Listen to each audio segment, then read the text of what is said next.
ಧರ್ಮಸ್ಥಳದ ಸೌಜನ್ಯ ಪ್ರಕರಣ ಯಾರೂ ಮಾತಾಡಬಾರ್ದು ಅನ್ನೋದಕ್ಕಿಂತ 79 ಜನ ಹೆಸರು ಮೆನ್ಷನ್ ಮಾಡಿ 79 ಜನದ ಮೇಲೆ ಇಂಜೆಕ್ಷನ್ ಆರ್ಡರ್ ತಗೊಂಡು ಇವತ್ತು ನೋಟಿಸ್ ಕಳಿಸಿದ್ದಾರೆ. ಅದರಲ್ಲಿ ನಾನು ಸಹ ಒಬ್ಳು. ನಾವಿಲ್ಲಿ ಧರ್ಮಸ್ಥಳ ಒಂದು ಗ್ರಾಮ, ಮತ್ತೆ ಹೇಳ್ತೀನಿ, ಯಾರವರು advocate mister S Rajashekhar associates advocate Seshadripuram ಇಂದ ಯಾರು ನಮ್ಗೆಲ್ಲರಿಗೂ ನೋಟಿಸ್ ಕಳಿಸಿದ್ದಾರೆ. ಇದು ಒಂದೇ ಬಾರಿ ಅಲ್ಲ, ಕಳೆದ ಬಾರಿ ಸಹ ನಾವು ಇದೇ ತರ ಧ್ವನಿ ಎತ್ತಿದಾಗ ಫೇಸ್ಬುಕ್ ಡಿಲೀಟ್ ಮಾಡಿಸುವಂತ ಕೆಲಸ ಮಾಡಿದ್ರು. ಈ ಸಲ ಫೇಸ್ಬುಕ್ ಡಿಲೀಟ್ ಮಾಡಿಸೋದಕ್ಕೆ ಆಗ್ಲಿಲ್ಲ. ಕಾರಣ ದೇಶಾದ್ಯಂತ ಸೌಜನ್ಯ ವಿಚಾರ ಮಾತಾಡುವಂಥದ್ದಾಯ್ತು. ನಮ್ಮೆಲ್ಲರ ಉದ್ದೇಶ ಸೌಜನ್ಯಳ ಅತ್ಯಾಚಾರ ಕೊಲೆ ಪ್ರಕರಣಕ್ಕೆ ನ್ಯಾಯ ಸಿಗಬೇಕು ಅಂತ ಹೇಳಿ.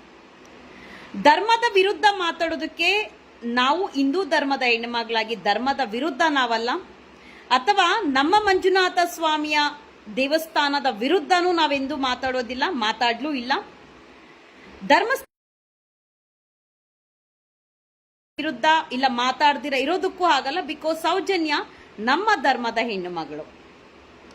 ಸರ್ಕಾರ 2024 ಆಗಸ್ಟ್ ಅಲ್ಲಿ ಅದೇ ಹೈಕೋರ್ಟ್ ಜಡ್ಜ್ಮೆಂಟ್ ಮಾಡಿದೆ.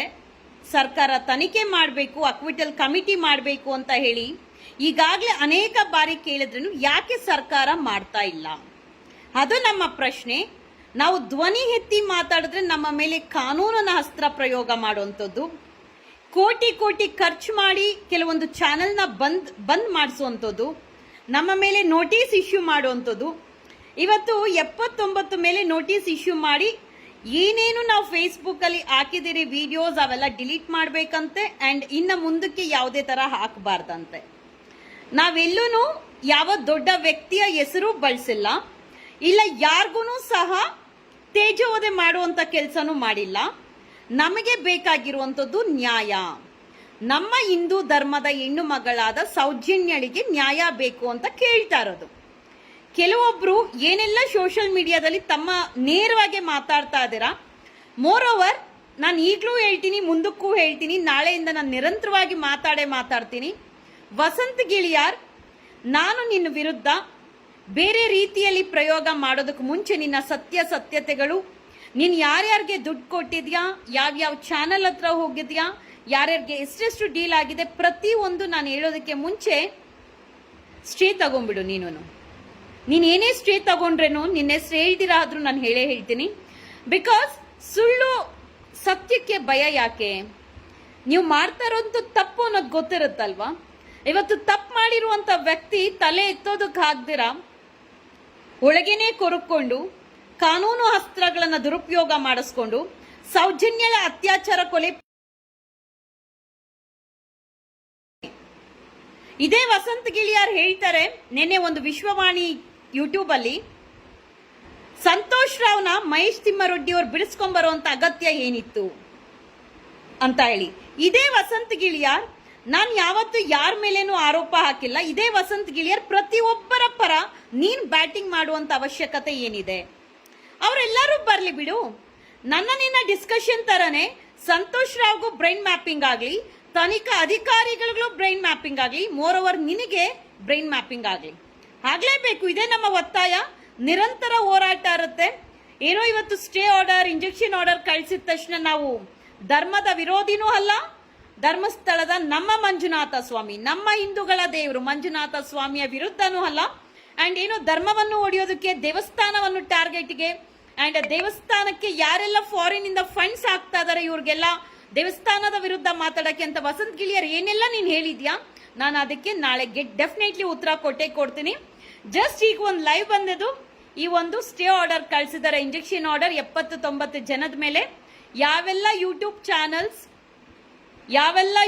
ಚಾನಲ್ಸ್ ನಮ್ಮ ಸೌಜನ್ಯಳಿಗೆ ನ್ಯಾಯ ಸಿಗ್ಲಿ, ನಿಜವಾದ ಆರೋಪಿ ಯಾರಂತ ಗೊತ್ತಾಗ್ಲಿ, ಸತ್ಯತೆಯನ್ನ ತೋರಿಸುವಂತ ಕೆಲಸ ಮಾಡಿದ್ರು. ಯಾರನ್ನು ತೇಜೋವಧೆ ಮಾಡುವಂತ ಕೆಲಸ ಯಾವ ಯೂಟ್ಯೂಬ್ ಚಾನಲ್ಸು ಮಾಡಿಲ್ಲ. ನಿಜವಾದ ಸತ್ಯತೆ ದೇಶದ ಜನರಿಗೆ ಗೊತ್ತಾಗ್ಲಿ.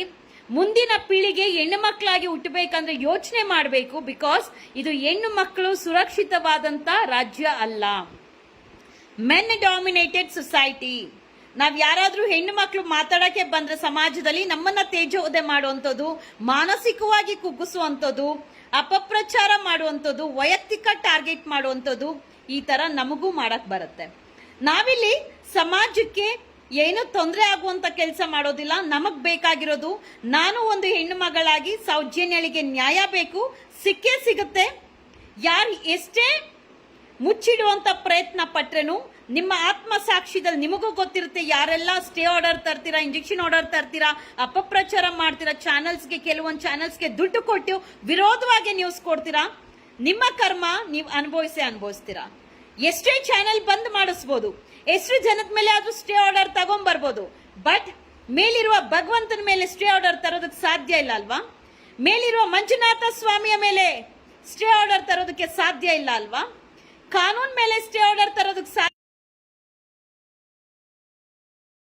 ಮಂತ್ರಿ, ಗೃಹ ಇಲಾಖೆ, ಏನು ಒಂದು ಹೈಕೋರ್ಟ್ ಹೇಳ್ತಿರಲ್ಲ ನೀವು, ನ್ಯಾಯಾಲಯದ ಕೆಳಗೆ ಇರುವಂತ ಅಂಗಗಳು ನಾವೆಲ್ಲಾರು, ಕಾನೂನಿಗಿಂತ ದೊಡ್ಡವ್ರು ನಾವೆಲ್ಲ ಅಂತ ಹೇಳಿ ಅಲ್ಲ ಅಂತ ಹೇಳಿ. ಸೊ ಇದೇ ಗೃಹ ಮಂತ್ರಿ ಪರಮೇಶ್ವರ್ ಅವರು, ಹಾಗೆ DK ಶಿವಕುಮಾರ್, ಸಿದ್ದರಾಮಯ್ಯ ಅವರೇ, ನಿಮ್ಮದೇ ಸರ್ಕಾರ ಇದೆ. ನಿಮ್ಮ ಸರ್ಕಾರದಲ್ಲೇ ಸೌಜನ್ಯಳ ಅತ್ಯಾಚಾರ ಕೊಲೆ ಪ್ರಕರಣದಲ್ಲಿ ಏನೊಂದು ಜಡ್ಜ್ಮೆಂಟ್ ಬಂದಿದೆ, ಅಕ್ವಿಟಲ್ ಕಮಿಟಿ ಫಾರ್ಮ್ ಆಗಬೇಕು, ಹಾಗೆ ಅರಿಂಗ್ ಅಫಿಷಿಯಲ್ಸ್ ನ ತನಿಖೆ ಆಗ್ಬೇಕು ಅಂತ ಹೇಳಿ ಆ ತನಿಖೆ ಮೊದಲು ಮಾಡಿ. ಸೋಷಿಯಲ್ ಮೀಡಿಯಾದಲ್ಲಿ ಯಾರೆಲ್ಲ ಈ ವಿಚಾರ ಎದೊಳ್ತಾರೆ, ಮಾತಾಡ್ತಾರೆ, ಯಾರು ಧರ್ಮದ ವಿರೋಧ ಮಾತಾಡಿಲ್ಲ. ಒಂದು ಹೆಣ್ಣು ಒಂದು ಗಂಡು ಎರಡೇ ಜಾತಿ ಇರೋದು, ಎಲ್ಲರ ಮೇಲೆ ಹೊರಿತಾರಂತದ್ ಕೆಂಪು ರಕ್ತಾನೆ. ನಾವ್ ಯಾರ ತರನು ಫೇಕ್ ಐಡಿ ಯೂಸ್ ಮಾಡ್ಕೊಂಡು ರಾಮನ ಫೋಟೋ, ಸೀತೆ ಫೋಟೋ, ಲಕ್ಷ್ಮಣನ ಫೋಟೋ, ಎಲ್ಲಾರ ಫೋಟೋ, ಆಂಜನೇಯ ಫೋಟೋ ಹಾಕೊಂಡು ಬ್ಯಾಡ್ ಕಮೆಂಟ್ಸ್ ಮಾಡೋದಿಲ್ಲ. ನೇರವಾಗಿ ನಮ್ಮ ಐಡಿಯಿಂದ ನನ್ನ ಹೆಸರಲ್ಲೇ ನಾವು ಕಮೆಂಟ್ ಮಾಡ್ತೀರಿ, ಬೈತೀರಿ, ಧ್ವನಿಯನ್ನ ಎತ್ತಿ ಮಾತಾಡ್ತೀರಿ. ವಸಂತ್ ಗಿಳಿಯಾರ್, ನೀನ್ ಏನೇನ್ ಮಾಡಿದ್ಯಾ, ನೀನ್ ಯಾರಿಗೆಲ್ಲ ದುಡ್ಡು ಕೊಟ್ಟೆ, ನೀನ್ ಹೆಂಗೆ ಈ ಪ್ರಕರಣವನ್ನ ಮುಚ್ಚಾಕೋದಕ್ಕೆ ನೀನು ಪ್ಲಾನ್ ಮಾಡಿದ್ಯಾ, ಇಲ್ಲಿವರೆಗೂ ನಾನು ಏನು ಮಾತಾಡಿಲ್ಲ. ಬಿಕಾಸ್ ಕಳೆದ ಬಾರಿ ಇದೇ ವಿಚಾರ ಮಾತಾಡುವಂತ ಸಮಯದಲ್ಲಿ ಫೇಸ್ಬುಕ್ ಡಿಲೀಟ್ ಮಾಡಿಸ್ತೆ. ಸತ್ಯಕ್ಕೆ ಕೊನೆ ಇಲ್ಲ, ಸತ್ಯ ಗೆಲ್ಲಲೇಬೇಕು. ಅಲ್ಲಿವರೆಗೂ ಸುಳ್ಳು ಊರೆಲ್ಲ ಸುತ್ಕೊಂಡ್ ಬರ್ಲಿ. ನಿಮಗ್ ಬೇಕಾಗಿರುವಂತ ಚಾನೆಲ್ಸ್ ನ ನೀವು ಸ್ಟೇ ತಗೊಳ್ದಿರ, ಬೇರೆ ಚಾನೆಲ್ಸ್ ಮೇಲೆ ಎಲ್ಲ ಸ್ಟೇ ತಗೊಂಡು ನೀವು ನಮ್ಮ ಬಾಯಿನ ಕಟ್ಟಾಕಕ್ ಬಂದ್ರೆ ಭಗವಂತ ಕಣ್ಣು ಬಿಟ್ಟು ನೋಡುವಂತ ಸಮಯ ತುಂಬಾ ಹತ್ರದಲ್ಲಿದೆ. ಡೆಫಿನೆಟ್ಲಿ ಸೌಜನ್ಯಗೆ ನ್ಯಾಯ ಸಿಗುತ್ತೆ.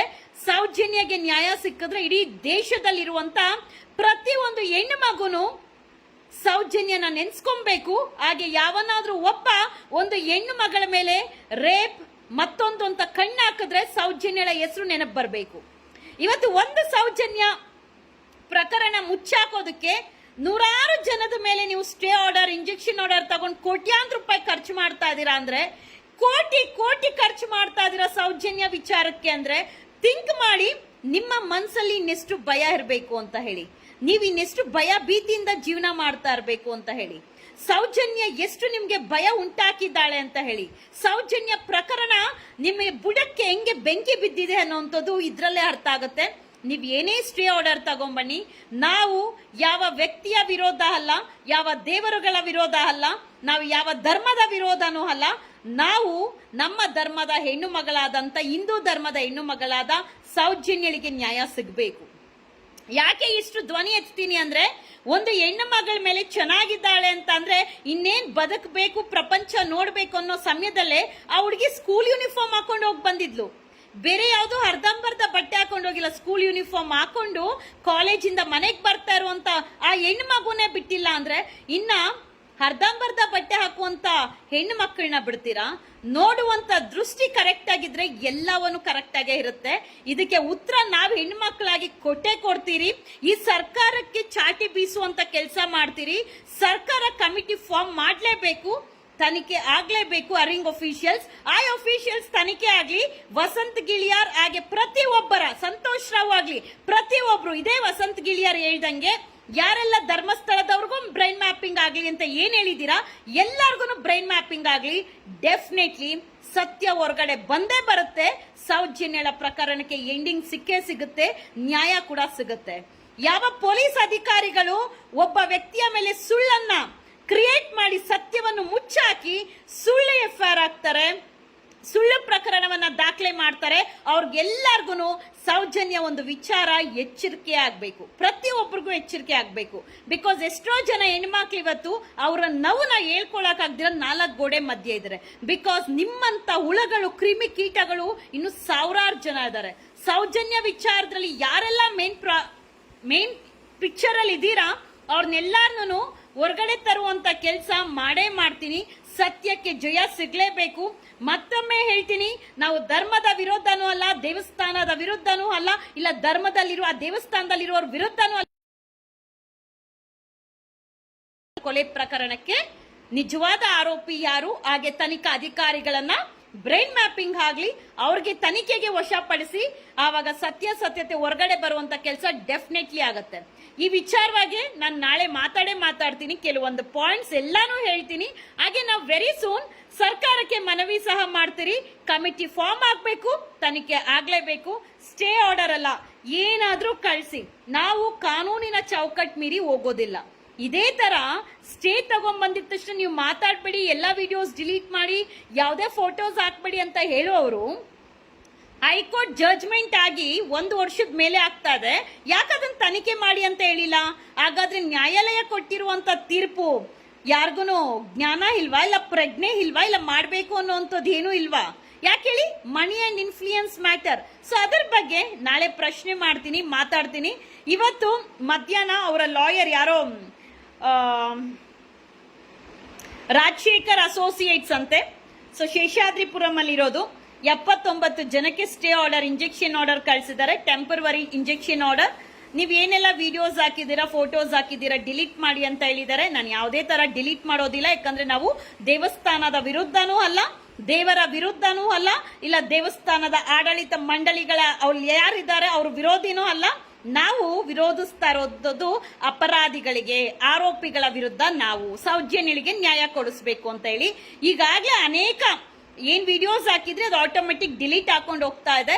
ನೀವು ದುಡ್ಡಲ್ಲಿ ಕಾನೂನ್ನ ಕಂಡ್ಕೊಳ್ಬಹುದು. ಬಿಕಾಸ್ ಇತ್ತೀಚೆಗೆ ನೋಡಿದೀರಾ, ಸುಪ್ರೀಂ ಕೋರ್ಟ್ ಜಡ್ಜ್ ಕೂಡ ತಗೊಂಡ್ಬಿಟ್ಟಿದ್ದಾರೆ, ಎಷ್ಟು ಕೋಟಿ ದುಡ್ಡು ತಿಂದಿದ್ದಾರೆ ಅಂತ ಹೇಳಿ. ಸೊ ದುಡ್ಡಲ್ಲಿ ನೀವು ಏನಾದ್ರೂ ಮಾಡ್ಬೋದು, ಬಟ್ ಭಗವಂತನ ಕೊಂಡ್ಕೊಳಕ್ ಸಾಧ್ಯನೇ ಇಲ್ಲ. ಭಗವಂತ ಕಣ್ಣು ಬಿಟ್ಟ ಅಂದ್ರೆ ಅದೇ ಮಂಜುನಾಥ ಸ್ವಾಮಿ ಧರ್ಮ ಇದೆ ಕ್ಷೇತ್ರದಲ್ಲಿ, ಸೊ ಧರ್ಮಸ್ಥಳ ಅಂತ ಹೆಸರಿಡಿ ಅಂತ ಯಾವೊಬ್ರು ಹೇಳಿದ್ರು ಹಿರಿಯರು, ಅದೇ ಧರ್ಮಸ್ಥಳದ ಮಂಜುನಾಥ ಸ್ವಾಮಿ ಸೌಜನ್ಯಳ ಅತ್ಯಾಚಾರ ಕೊಲೆ ಪ್ರಕರಣದ ನಿಜವಾದ ಆರೋಪಿಗಳಿಗೆ ನ್ಯಾಯಾಲಯ ಇಲ್ಲ ಅಂದ್ರೇನು ಭಗವಂತನ ನ್ಯಾಯಾಲಯದಲ್ಲಿ ಪೆಟ್ಟು ಬಿದ್ದೇ ಬೀಳುತ್ತೆ. ಇದು ಸತ್ಯ.